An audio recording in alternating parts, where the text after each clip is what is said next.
Hello everyone, आज हम लोग पढ़ने वाले हैं डोंट गिव अप चैप्टर के question and answer English class 4th। तो आइए स्टार्ट करते हैं इस वीडियो को। पहला क्वेश्चन दिया गया कि चूज द करेक्ट ऑप्शन। हमें ढेर सारे ऑप्शंस में से जो करेक्ट ऑप्शंस हैं उसको चूज करना है। पहला क्वेश्चन पूछ रहा है इसमें, if you have tried and have not one. अगर आप किसी काम को कर रहे हो, ठीक है, आपने उस काम को कर रहे हो और आप उस काम को करने के लिए ट्राई करते हो और आप उस काम को या उस काम में सक्सेस नहीं मिलती आपको, तो आप क्या करोगे? यू शूड, आपको क्या करना है? दो ऑप्शन दिए गए हैं, जैसे कि आप क्या करोगे, उस काम को छोड़ दोगे या उस काम को फिर से ट्राई करोगे। अगर आप कोई काम करते हो और उसमें सक्सेस नहीं मिलती, आप फेल हो जाते, तो हमें क्या करना चाहिए?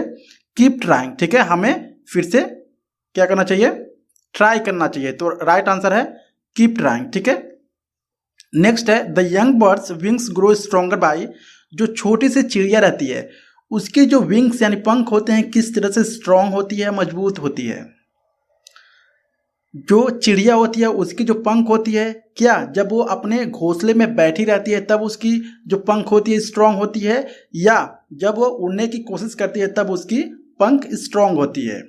तो इसका आंसर है बी, ठीक है, यानी trying to fly even if they fall.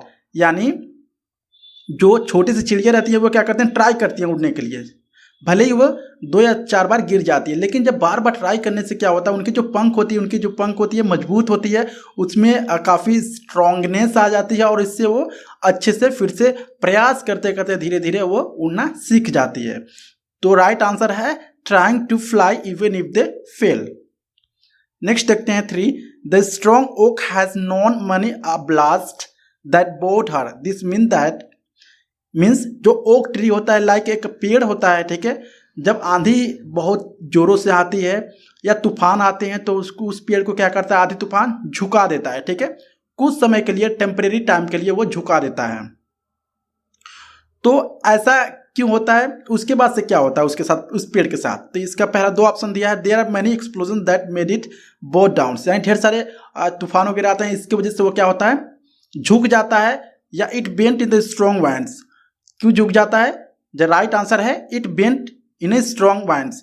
यानी वो जो पेड़ होता है जब ढेर तेजी से तूफान आती है या तेजी से क्या होता है, आंधी आती है, ठीक है, तो जिससे वो पेड़ होती है वो क्या होती है? झुक जाती है, ठीक है। बट पुनः जब वो आंधी होती है या तूफान होती है, जब फिर से चला जाता है तब पुनः वो क्या होती है? पेड़ सीधे खड़ा हो जाती है। Find rhyming words from the poem. हमें राइमिंग वर्ड्स लिखने हैं पोएम से। लाइक 1 का राइमिंग वर्ड है डन, क्राइंग, ट्राइंग। स्ट्रॉन्गर का राइमिंग वर्ड है लॉन्गर। नॉन का राइमिंग वर्ड है ग्रोन। हर का राइमिंग वर्ड है प्राउडर। एंड बीट का राइमिंग वर्ड है डिफीट, ठीक है। तो इस तरह से आप अपने नोटबुक में लिख सकते हो, ठीक है। नेक्स्ट बढ़ते हैं। सी है which line from the poem tell us the following. यानी कौन सी लाइन इस पोएम में हमें ये चीज़ें बताती है? कौन सी चीज़ें बताती हैं? पहला क्वेश्चन इसमें, the great things are achieved by trying hard without becoming impatient.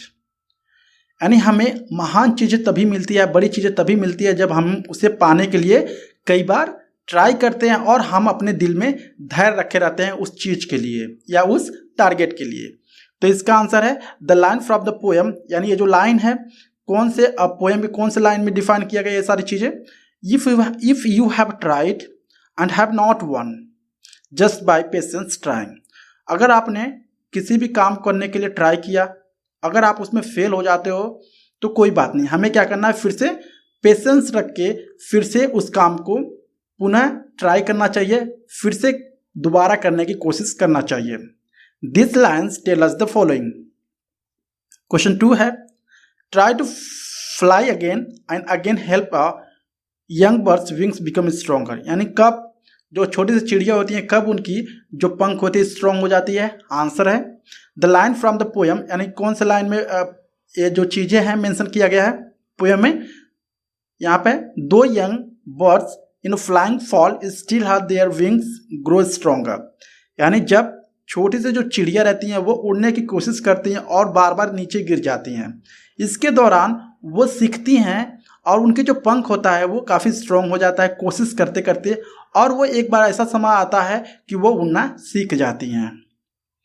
3 है, if you have not worked hard to achieve something it will no be valued. अगर आप किसी भी काम को या किसी भी चीज़ को पाने के लिए हार्ड वर्क नहीं करते हैं और तब क्या होता है, आपको वो चीज़ें नहीं मिलती है। अगर आपको कोई भी चीज़ें आसानी से मिल जाती है तो कोई भी उसको वैल्यू नहीं देता है। आंसर इसका कौन सी लाइन में लिखा हुआ है बातें, if by easy work you beat who the more will prize you. अगर आप किसी काम को ठीक है इजिली पा जाते हैं तो कोई भी उसको वैल्यू नहीं देता है। नेक्स्ट बढ़ते हैं, did you think an answer. Question first है, never stop for crying, what does this mean, does crying include complaining or feeling sorry for the one self. यानी नेवर स्टॉप फॉर क्राइंग का मतलब क्या है यहाँ पर, ठीक है, ये जो किसी कंप्लेन कर रहा है किसी के बारे में या दुख व्यक्त कर रहा है, तो इसका आंसर है the meaning of never stop for crying is that somebody tried and not won, ठीक है। And never stop for crying का मतलब है किसी ने किसी भी चीज़ को पाने के लिए ट्राई किया और उसमें नहीं जीता या उसमें सक्सेस नहीं मिली उसको, then that person actually feeling sorry for oneself. तब इसके बाद से क्या होता है, उस इंसान को थोड़ा सा दुख होता है कि मैंने इस काम को करना चाह रहा था या मैंने इस काम को करने के लिए काफ़ी मेहनत की थी लेकिन मैं इसमें फेल हो गया। लेकिन यहाँ पर हमें रुकना नहीं चाहिए, हमें फिर से कोशिश करनी चाहिए। नेक्स्ट क्वेश्चन 2 है, why is oak lofty and prouder after a storm. यानी जो पेड़ होती है, ओक जो पेड़ होती है, ठीक है, जब काफ़ी तेज़ी से आंधी आती है तूफान आती है तो वो कुछ टाइम के लिए क्या होता है, पेड़ झुक जाती है, ठीक है, उस आंधी के कारण। लेकिन कुछ समय बाद क्या होता है, वो फिर से पुनः अपने पहले स्टेट में आ जाती है। तो इसका आंसर है the oak tree is lofty and prouder after a storm because many a blast that bowed her but she has risen again and grow.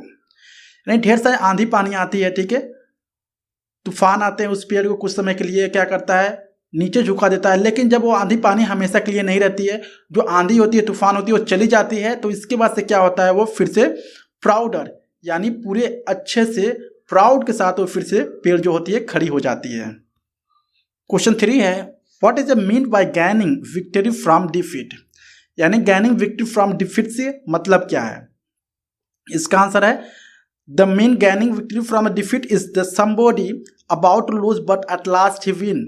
यानी इसका मतलब है कि कोई ऐसा इंसान जो काम कर रहा था, कुछ भी चीज़ें पाना चाह रहा था लेकिन उसमें वो फेल होने वाला रहा, मतलब होने वाला था, वो फेल होने वाला था, तभी क्या होता है, वो उसमें जीत जाता है, ठीक है, उसमें हारने वाला होता है लेकिन उसमें जीत जाता है, इसको बोलते हैं gaining victory from a defeat. Question 4 है, what is the message from of the poem, ठीक है, यानी इस पोएम से हमें क्या मैसेज मिल रहा है।